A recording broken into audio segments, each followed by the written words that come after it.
Okay, I see it. Does it say it's recording now? Yes. Okay. Sorry, I forgot to record. So we are talking, back it up just for a second. We're going to talk about how we can do it asynchronously and still be student-centered and still active, where students are constructing their own understanding and responding to prompts and being led through the activities. Okay, so this is how I structure a normal class. So I break up my instruction into content attainment when they're learning whatever material you're trying to get them to learn, and then concept application where they're applying whatever they've just learned into new situations. So in a normal class, you might think of this as they come to class and you do activities with them or lecture with them until they learn the material, and then you send them home to do some kind of homework assignment where they apply what they've just learned. Okay, so I've done this, and then I've also done it in a flipped approach where they get the content before class. Have any of you done a flipped classroom? I'm experimenting with it right now. That's right, you are, Steve. How's it going?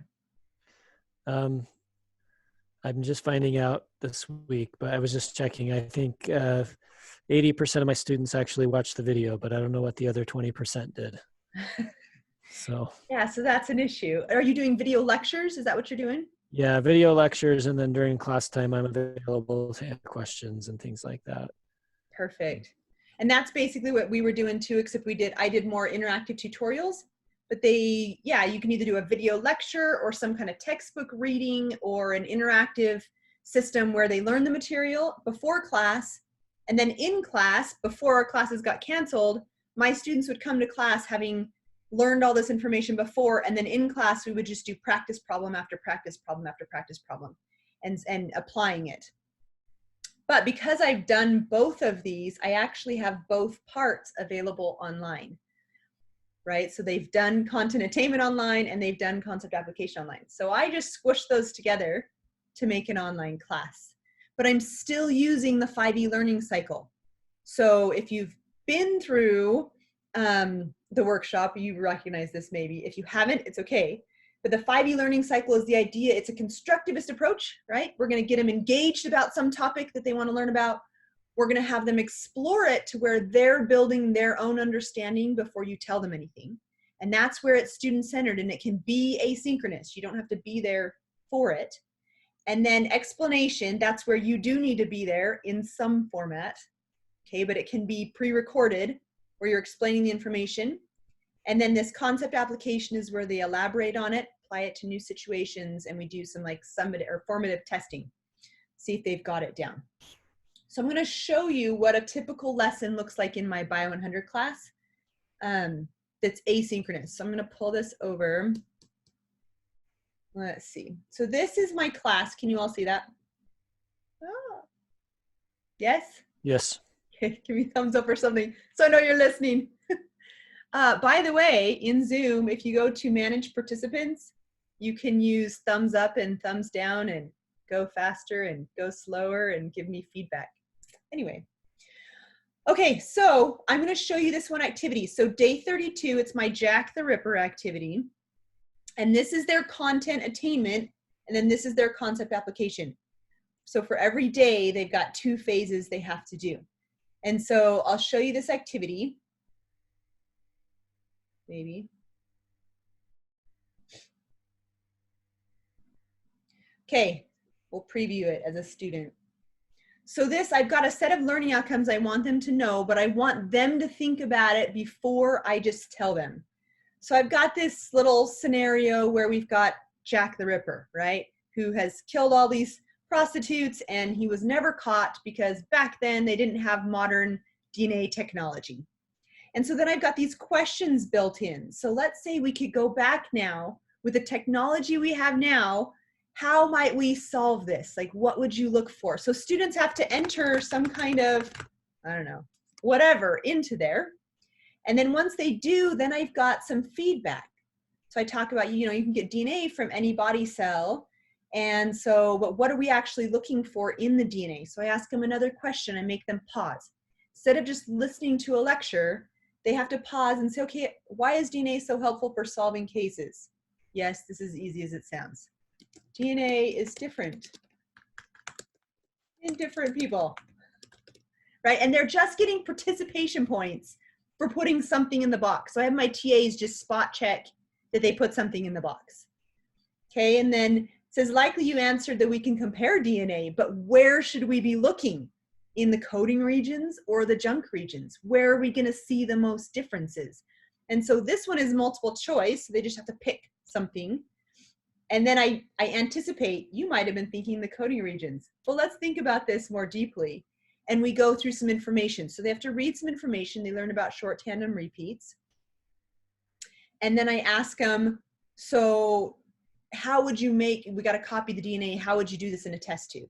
Right? So they have to answer it. And then I've got an experiment in here that I want them to make predictions. So they read about the measles and install experiment, and they have to make predictions. So it says, you know, in the conservative model, in the parent tube, where do you expect the, I don't know if you're familiar with measles and install, doesn't matter, but they make predictions, right?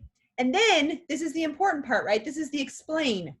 I made a little tutorial that'll walk them through it. I don't know why it starts with a scribble. It's very weird.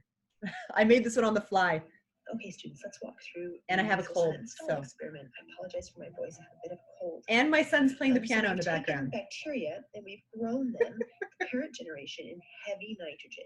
Okay, so I'm not going to make you watch this whole thing, but I can draw on And you it, spin it down, and I'll show you how to make it these falls through one of tutorials. the two. Then if we look at this first replication for the conservative model, you can see that we still have that heavy strand, but then we've got this strand right here that's light. So it's going to end up at the top of the tube somewhere. See, so you can right? draw on it And and then explain the in whole the thing. third round, we have. And then once I've done that, then I ask them to apply that material. Like, did you get it? Right? And then the same thing here. How are we going to copy DNA? Well, I made another tutorial where I just walk them through. I won't make you watch this, but Our problem number 2. DNA replication, and I'm drawing all the enzymes and talking through So it. if you're looking at this, remember this bottom strand here is running 3 to 5. And this is the using the top strand is program running Explain 5 to Everything. 3. So the new DNA that we're going to build on the other side will be running 5 to 3 and 3 to 5. Okay, so you can see, yeah, go ahead. This is where theoretically you could use a link for a video. These are all YouTube links that I've just embedded. Right, as long as, you know, there's no copyright problem, whatever. But All right. if you're using a certain textbook and they have animations already made, this is the place where you could stick them in. Exactly.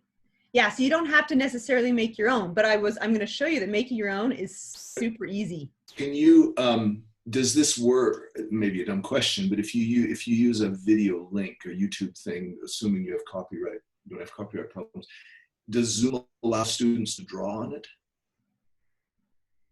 Does Zoom allow students to draw on it? Yeah, I mean, if you have a YouTube video that you've embedded here, does Zoom allow them to draw on top of the YouTube video somehow? They're not watching this, Mike, through Zoom. They're on Canvas or Learning Suite. Oh, Yeah. okay. They're just watching it on their own time. This is all the content attainment that Jamie's talking about, and they're doing this outside of any synchronous part that you would be with. Okay, I'm lost in the woods on that then. I've only been doing synchronous stuff. So this is totally asynchronous. So I put my Bio 100 completely online. I'm hands off, except for when students have questions, I jump onto Zoom and we talk about it. Okay. But they can complete this on their own time, but it's still constructivist. It's still student-centered. It's not just watching a lecture, right? They're having to solve problems and go through it, but on their own time. So once they're done, they can submit the quiz. Yes, I know I haven't answered them. They can submit the quiz and they can get feedback. So I've actually embedded answers in there. So like if they didn't get it right, it'll tell them like where they should have done it. So they can go back and review the material and see if they really understood what it was talking about. Does that make sense? Yeah. And so that would be in a flipped classroom. We were doing a flipped classroom before everything got canceled. And that's what they would do before class, before they came to class each day. Okay. So now for class time, you could continue doing your class time like normal, but I've put my class time online as well. And so I'll show you what that looks like. So if they were doing this Jack the Ripper activity and they just finished that, then they would go on to the concept application activity. Again, on their own time, asynchronous of me. I'm not there. But I've built it so that I am there in these little tutorials and things. And so this is their their application, they're now going to solve a crime using what they learned about STRs and DNA replication and that kind of thing.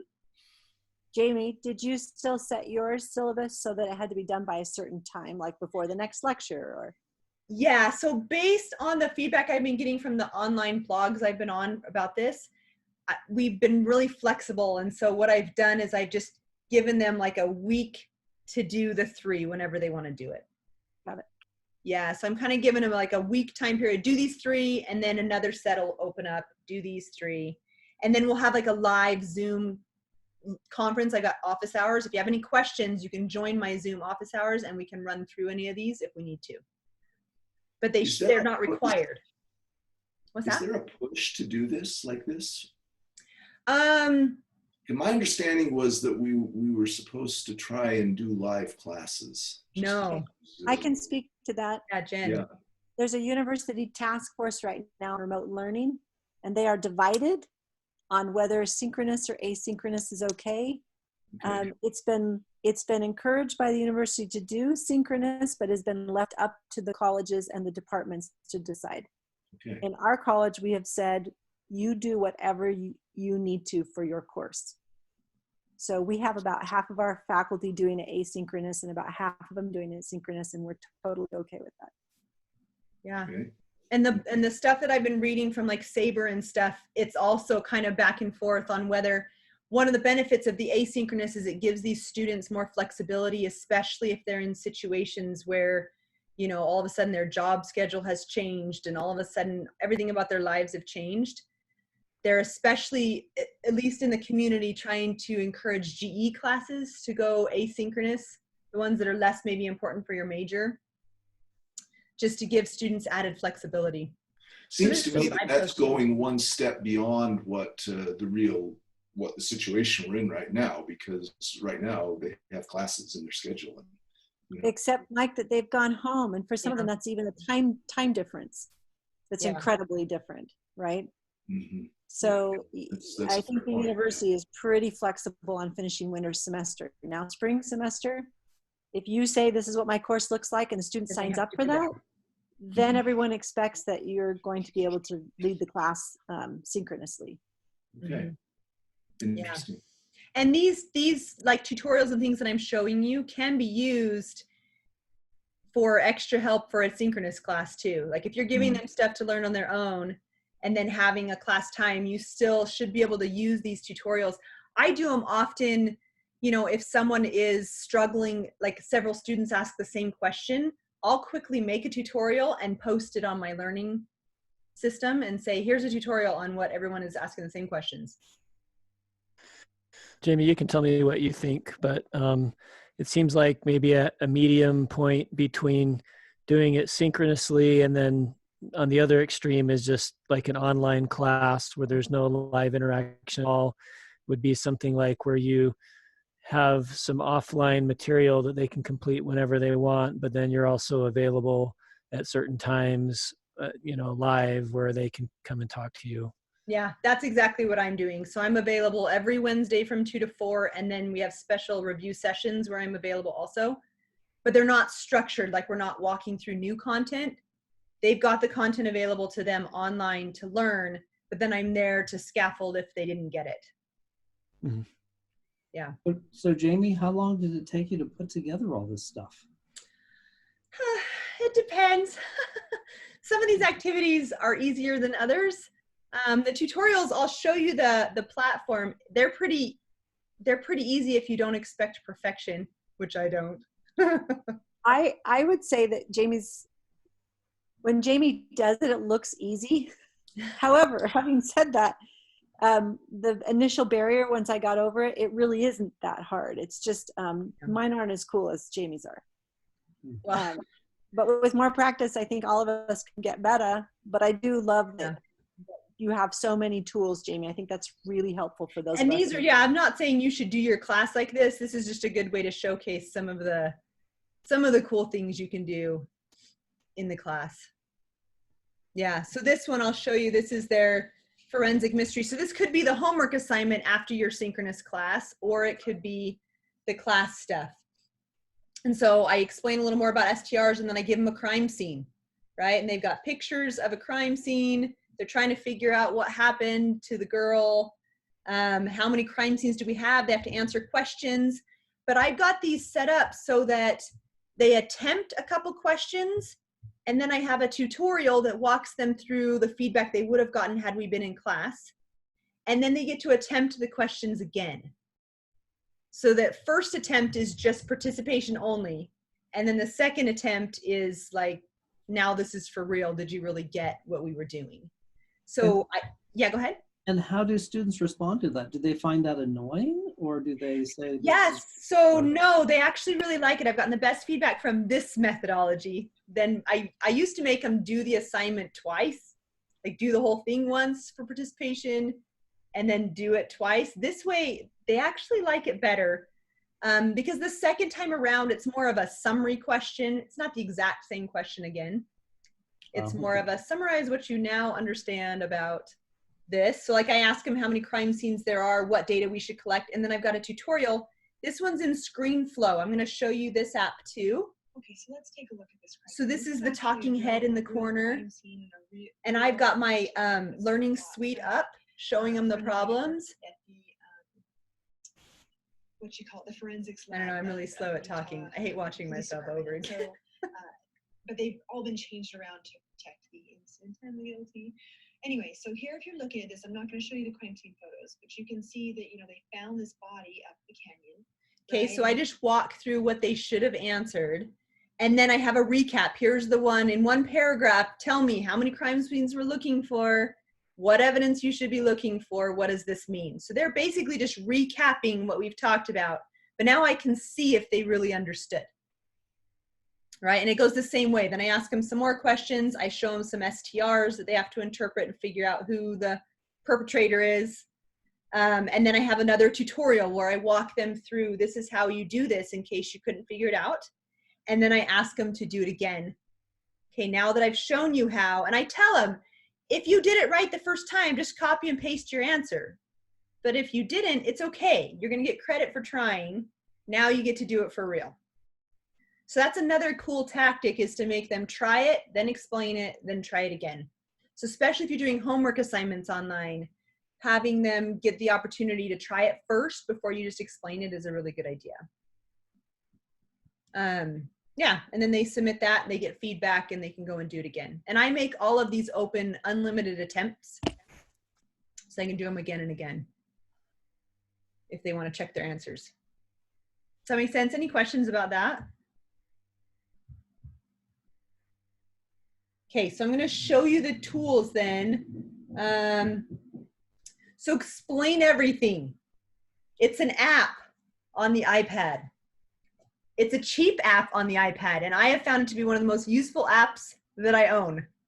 Okay, and I tried doing this earlier. Can I do it backwards in the camera? It's super hard, but I do have a video like this one. I'll just show you. You can embed in the app. Oh, sorry, let me go back though before I get ahead of myself. So the app itself, I actually purchased the year subscription. I got it on 4 iPads. So because my students, we use it for all kinds of things for our research too. But if you wanted to purchase it for educators, it's $3 a month to put it on an iPad. I have it on my iPhone too. So sometimes like I'm in a doctor's office and I get a question from a student and I can make a video on my phone. I have this little stylus that I can use on my phone, and I can make a little video and post it right to YouTube immediately. It's a super great app to have. But it's basically just a whiteboard. So I'll show you this. I just made an example video. This is one. When deciding between 2 alternative hypotheses, you can see I put it is videos important to in. carefully consider the conclusions you can draw from a given experiment and its resulting data. For example, let's say that So see, you I observe embedded a moths video. hovering around your back porch light at night. You come up with 2 hypotheses to explain this. Number 1, they are attracted to the And you light. can type things in if Or you don't number feel like you're a 2, good writer. They are attracted to the heat that the light bulb is producing. Let's say to test this hypothesis, you set up an experiment where you replace your porch light with a heating coil that produces heat but no light, and then observe the number of moths that are hovering around it the following night. If you find that just as many Okay, moths were hovering that's- around it as the night before, can you conclude that explanation 2 is correct? So you and can explanation draw 1 is on it wrong? and you can No. bring things in. So I'm going to try to just show you. We'll see how this works. There's no way to like share my screen with this one, but this is the app, Explain Everything. And so when you have it pulled up, can you see that? When you have it pulled up, there's a lot of options. I like the Apple Pencil because it helps, but you can embed, you can embed files. So you can go and embed a file from Google Drive and you pick files that you want. So I've got this shared folder and I'm going to pick a picture of, I don't know, whatever comes up. Oops, that was not the right button. Like I said, really hard to do backwards. So you put things on the drive. I'm going to choose this pig, this cute picture of a pig, and I'm going to import it. And there it is in there. And I'm going to lock its rotation. Anyway, so the cool thing is though, I can take these pictures and make them small and move them off the screen. So then when I'm talking, there's a little record button at the bottom, so I can just push record, and it's recording me right now, everything I'm saying and everything I'm doing. So if I bring a picture like the nephron into my screen and I make it big, oh, can I do this backwards? Yes, I can. Okay, and I make it big, and then I can pick, there's pencils along here, there's pens, there's highlighters, there's a little just a thing that shows, oh, maybe with my Apple Pencil, it shows like a pointer, right? You can see the little red dot that's a pointer, and I can point at things. And all of this is recording. So when I push stop record, then you have all these options to edit. You can cut things out, you can erase things, you can clip things onto the end. You can do multiple scenes right here. And then once you're done, you just click up here and export it, and you can export it as a movie. And it will splice all your scenes together and everything that you did. And it's a real small file, so it really doesn't take up a lot of bandwidth on your computer. And then I always post mine to YouTube, but sometimes they're small enough you can just throw them right onto your learning suite or whatever. They are small enough. They're like, 3 or 4 megs or something. Okay, so this is a great app to have because you can really quickly explain a problem, and it interfaces with Google Drive. So if you just throw your picture on Google Drive, you can, oh, you know what I should have done, you guys? Are you looking at my tiny little screen instead of, hold on. Does this make it bigger for you? Yep. Oh, you guys, About why 100 didn't you times, stop yeah. me? Sorry, that And would have been Jamie, easier. I Yeah, should've so stopped. there's the app. Yeah, you should have stopped me. Anyway, there's the app. You can move things around. Oh, I need to get out of this. Ah, no, don't stop. Okay.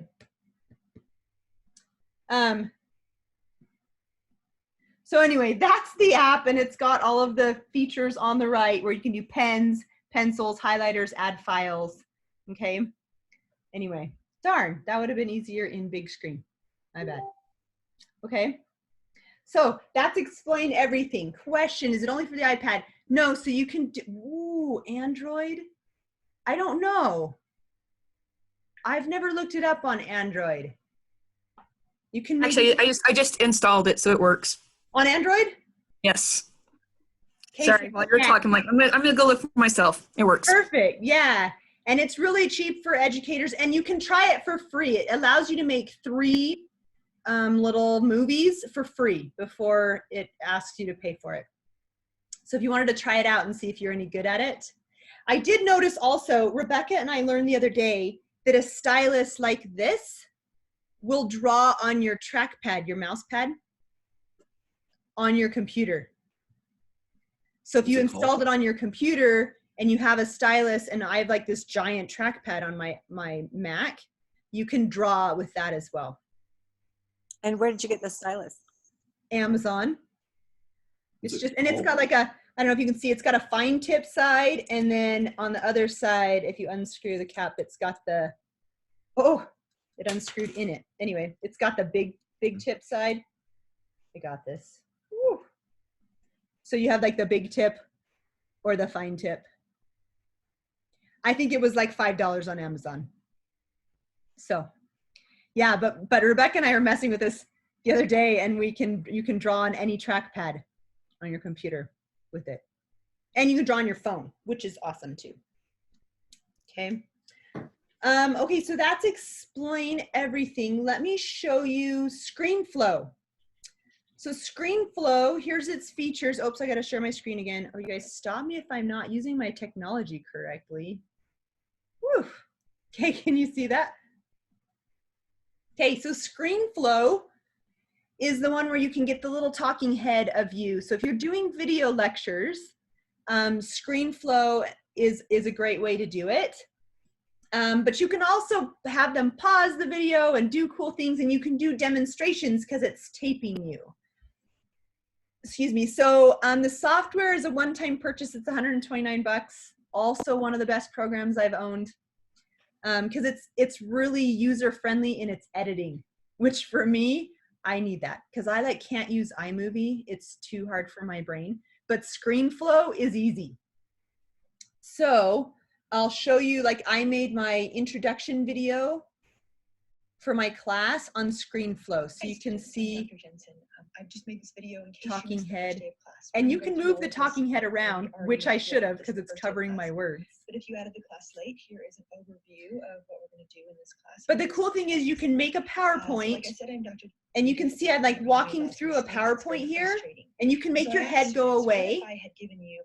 And so I go through, and you can embed videos into it. There's more information about how. But that's in a PowerPoint. I made a PowerPoint, and then I'm just taping the PowerPoint. You made the PowerPoint outside of this app. But yeah, I just made the PowerPoint like normal, and then I went into full screen with my PowerPoint and turned on ScreenFlow.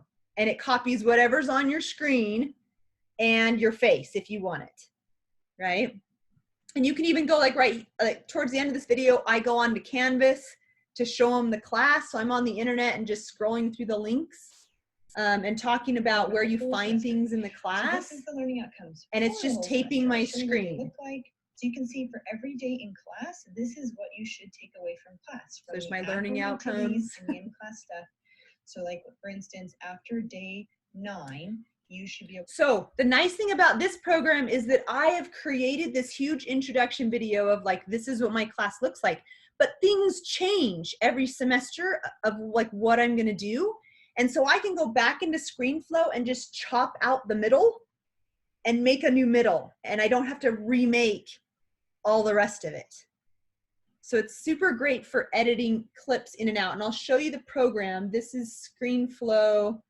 When you open it, it gives you the option. Do you see these options? So which desktop do you want to record? So I've actually got 2 desktops open.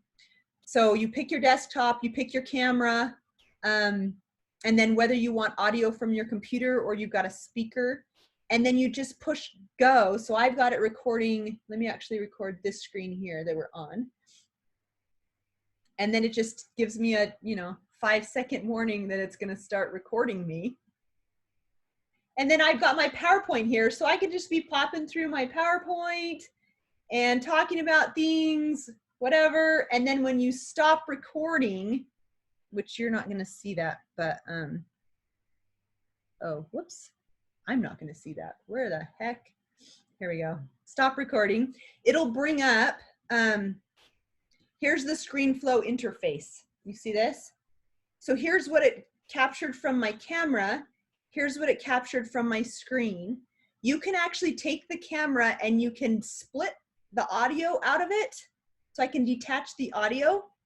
And now I have the video and the audio. So if I wanted to get rid of the video but keep the audio of what I was saying, or maybe I only want to keep the video, my face, for the first part of it.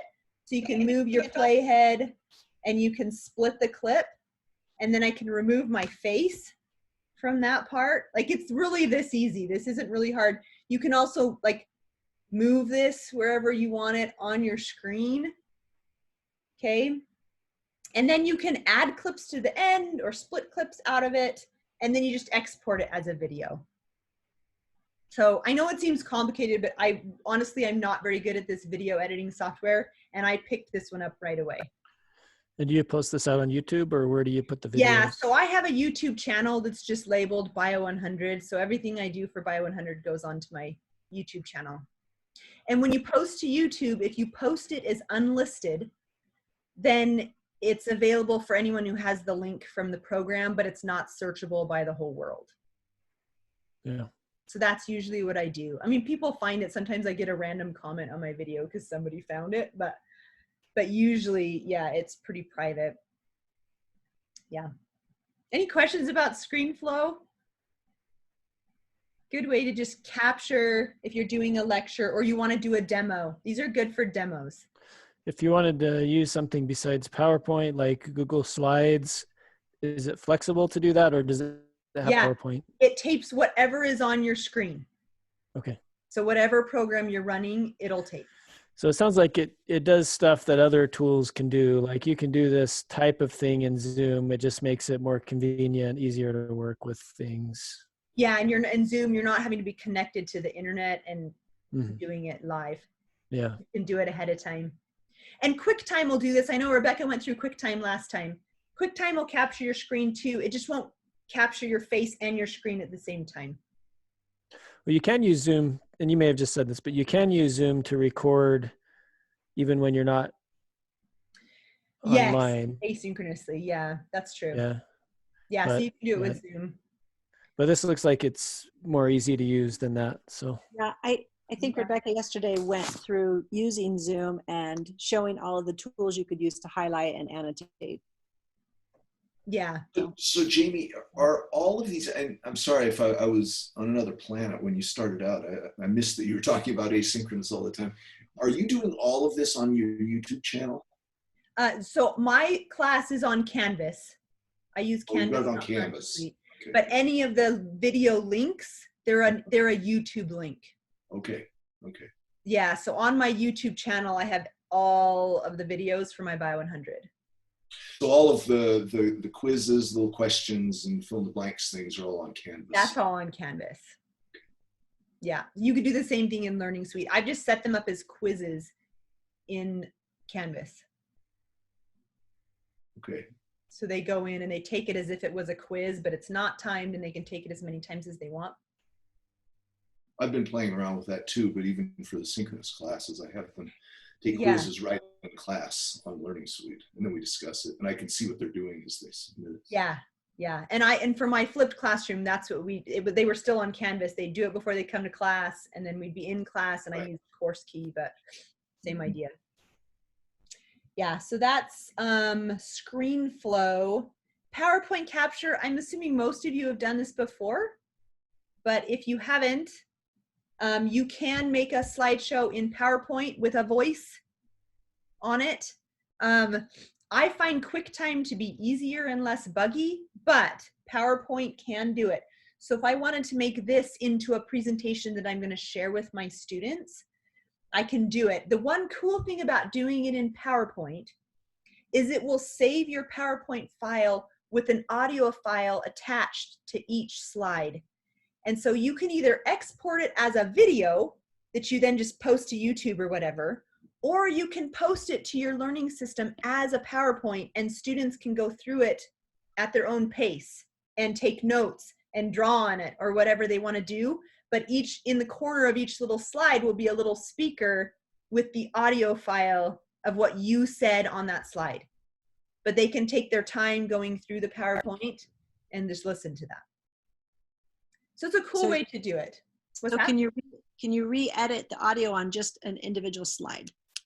I believe so. That's what I remember you can do. My computer's being really buggy with PowerPoint capture, but you just go right here, you go into the slideshow mode right here, and you click record slideshow.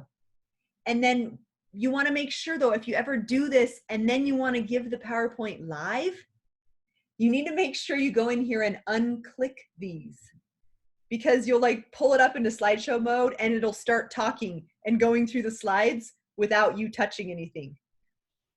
So you want to unclick those if you ever tape it and then want to do it live. Does that make sense? Because it'll permanently have those on there. But you would just say record the slideshow, and it's recording from the slide I was on, but it's recording everything I'm saying right now, and I'm pointing at things or whatever, and I'm going to the next slide, and it's recording everything, and then you would end your show, and it's going to ask if I want to, oh, you can't see that. It's going to ask, do you want to save your timing and your sound? And if you don't like it, say no. But then you would have a little speaker on each slide that showed what you said on that slide. So I like this one. I captured this one and then I exported it as a video.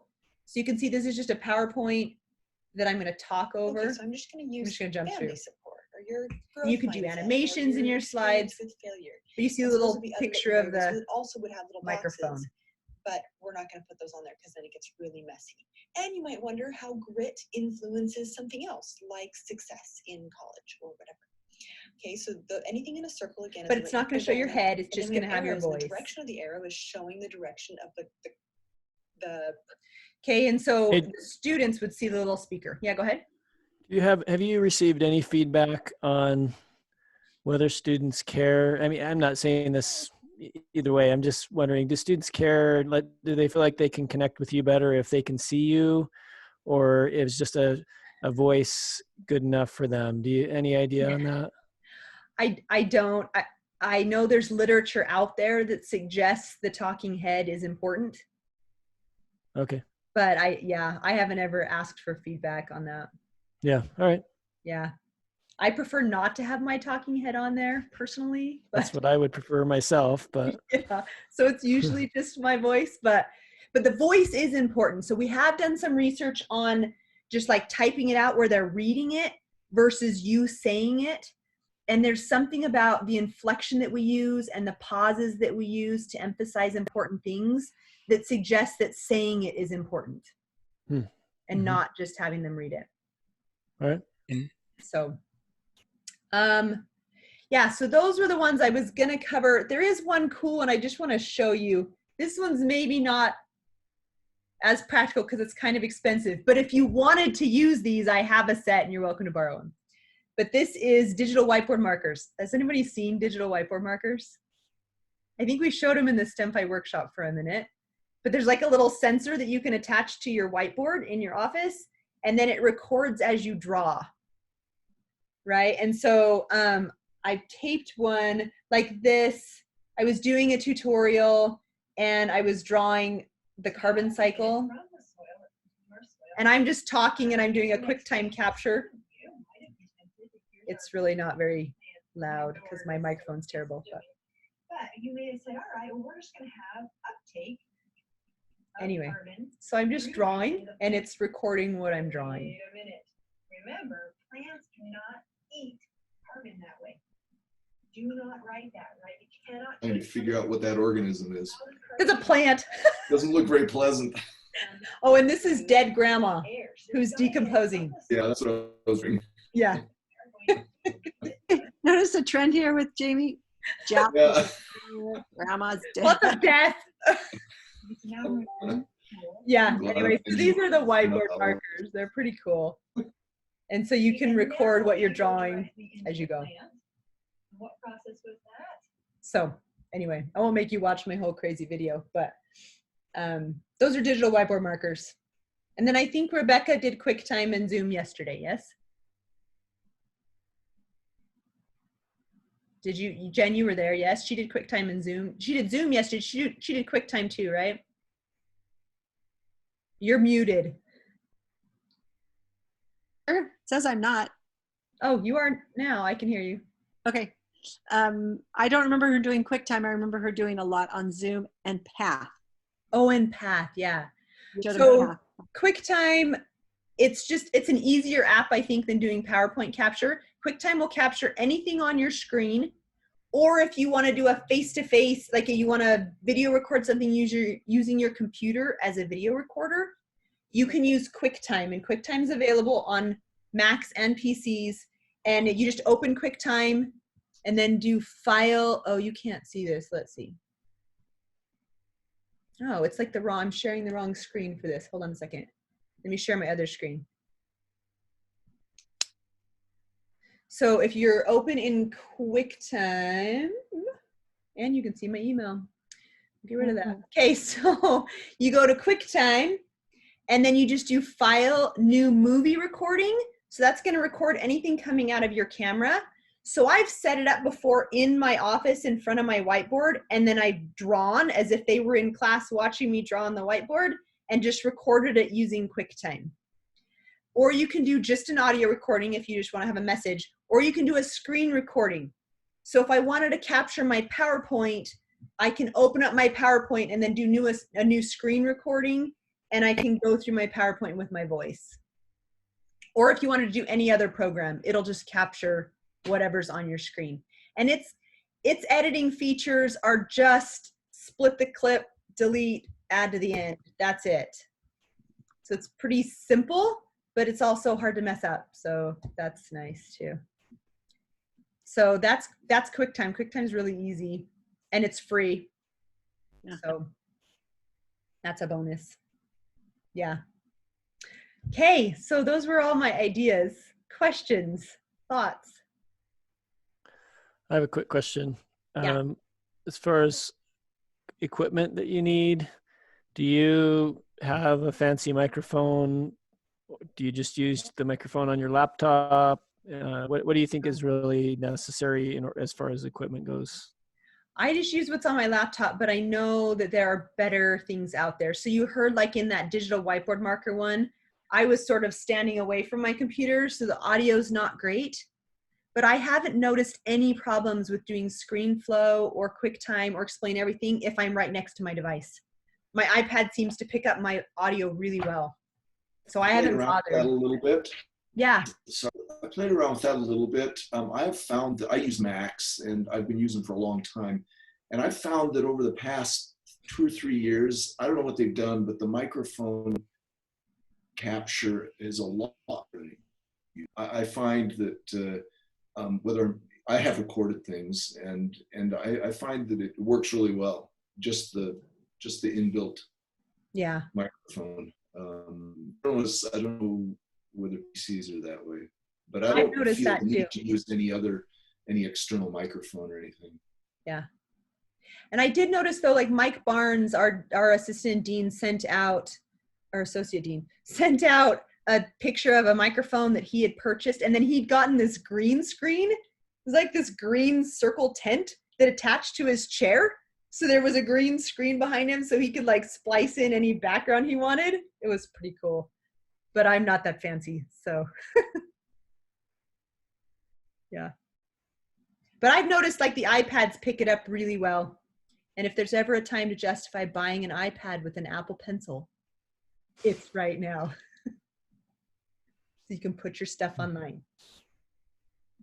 Yeah. Do you record more on your computer or your iPad?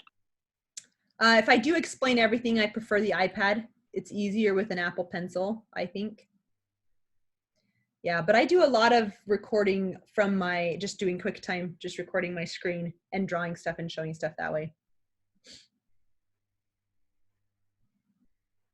Yeah, and I'll do a lot too of just turning my computer around at my whiteboard in my office and drawing there. So. Other questions, thoughts? Jamie, the thing that I have learned the most from you on these, like all of these technologies are great, but it's the way that you think about the content attainment versus the concept application. I think that's super useful. I don't know if anyone else wants to comment on it. Your strategy of ask them a question, you know, get something in there that they're doing and then ask them another question. It's almost like you're bookending.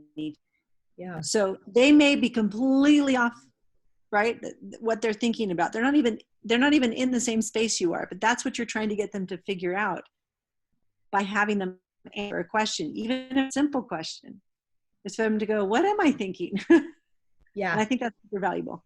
And I think that is the value, right? Is making them pause and think about it, especially when they're looking at all this stuff online and they can be multitasking.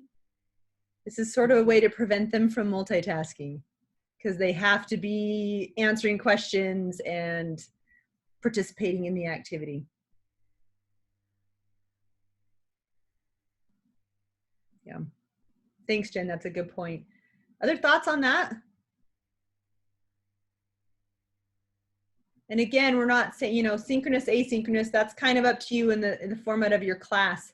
But I think all of these tools can be used to facilitate the learning of your students, even if you're just throwing them some extra information or trying to help them work through some problems for their homework. What is the literature, or what has been your experience about, do students learn more or less or the same online compared to in class? Less. So over the past, like I said, over the past 3 years, we've done Bio 100 online, and I've done it 11 different ways. And it's taken me 11 iterations to get it to where their performance is the same online as face-to-face. But you saw how much scaffolding is in there. I mean, they are getting scaffolding for every couple of questions. If you just put your stuff online that you were doing face-to-face, their scores are going to drop anywhere. I mean, in my classes, they were dropping between 8 and 15%. So yeah, you definitely need more scaffolding in an online environment because they are multitasking. And I mean, I'm watching my kids do their homework right outside my office and they're so distracted because it's online. So. I just want to point out that in the chat window, there are 2 links. Alicia put one in there, thanks. And so did Mike, about explain everything. Oh, I guess Mike's got to explain everything for downloading it. But then Alicia put something in there. Yeah, there was a question about whether Explain Everything is available for Android. And they do have an app in the Google Play store. Yeah, Denise had found that. Yeah. And this That's one, I was just looking. go ahead. Sorry, my daughter was singing in the background. So the one that I posted just says Explain Everything is now offering free extended access to any school that has been closed because of COVID-19. Nice. Yeah, that's awesome. I tell you, it's one of the best programs I've found for getting, like, being able to explain things and get content out there in an active way. Yeah. Thank you for that. That's great.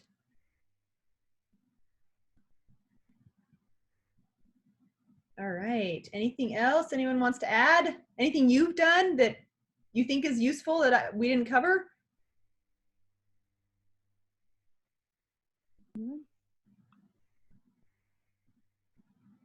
Thanks, Jamie. Okay. It was Thanks, great. everyone. Yeah, thank you. Loved, Yeah, and thanks. I can't tell who it is because it just says UHM2. That's Rika. It's Rika. Oh, it's Eureka. Rika wrote, "This is very informative. Thank you. I want to be you when I grow up." That's funny. No, you don't. Trust me. You have to over with kids.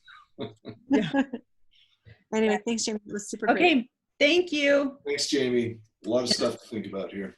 Thanks, everyone. Good luck, Thanks, everybody. guys. Thanks.